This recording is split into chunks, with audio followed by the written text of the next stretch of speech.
Yes, but after that, he broke this ceasefire. He killed our people, and he didn't exchange prisoners. We signed the exchange of prisoners, but he didn't do it.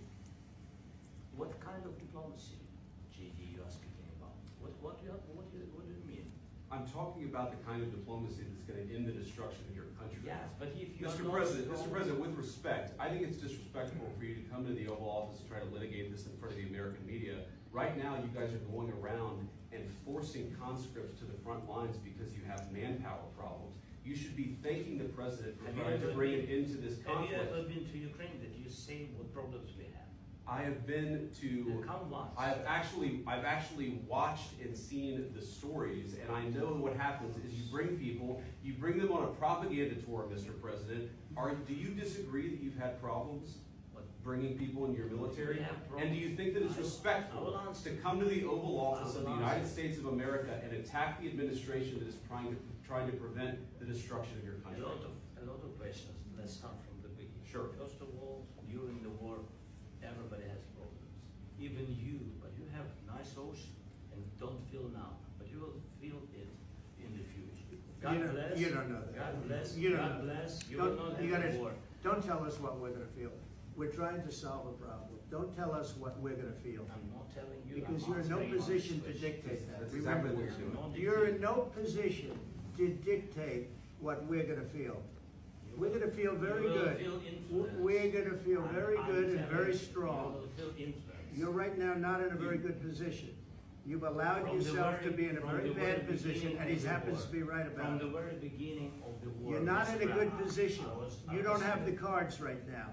With us, you start having cards. But right now, you don't. Yeah, you're playing cards. You're playing cards. You're gambling with the lives of millions of people. You're gambling with World War III. You're gambling with World War III. And what you're doing is very disrespectful to the country, this country. That's back to you. Far more than a lot of people said they should have. Have you said thank you once this entire meeting? No, in this entire meeting, you said thank you. You went to Pennsylvania and campaigned for the opposition in October. Offer some words of appreciation for the United States of America and the president who's trying to save your country. Please, you think that if you will speak very loudly about the war, He's not speaking loudly. He's not speaking loudly. Your country is in big trouble. Wait a minute. No, you've done a lot of talking. Your country is in big trouble. I know. You're not winning. You're not winning this. You have a damn good chance of coming out okay because of us. Mr. President, we are staying in our country, staying strong from the very beginning of the war. We've been alone. And we are thankful. I said thanks. You haven't been alone. You haven't been alone. We gave you, through this stupid president, $350 billion. We gave you military equipment, and your men are brave, but they had to use our military. If you didn't have our military equipment, this war would have been over in 2 weeks. In 3 days. I heard it from Putin. In 3 days. This is something maybe less. In 2 weeks, of course, yes. It's going to be a very hard thing to do business like this. Again, just say thank you. I said a lot of times except that there are disagreements, and let's go litigate those disagreements rather than trying to fight it out in the American media when you're wrong. We know that you're wrong. But you see, I think it's good for the American people to see what's going on. I think it's very important. That's why I kept this going so long. You have to be thankful. You don't have the cards.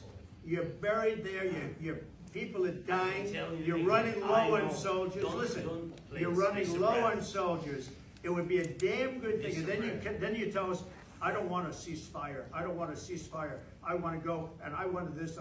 Look, if you could get a ceasefire right now, I tell you, you take it so the bullets stop flying and your men stop getting killed. Of course, we want to stop the war. But you're saying you don't want a ceasefire. I want a ceasefire because you'll get a ceasefire faster than an agreement. Ask our people about a ceasefire, what they think. That wasn't with me. That wasn't with me. That was with a guy named Biden, who was not a smart person. That was with Obama. It was your president. Excuse me. That was with Obama, who gave you sheets, and I gave you javelins. Yes. I gave you the javelins to take out all those tanks. Obama gave you sheets. In fact, the statement is, Obama gave sheets and Trump gave javelins. You got to be more thankful. Because let me tell you, you don't have the cards. With us, you have the cards. But without us, you don't have any cards.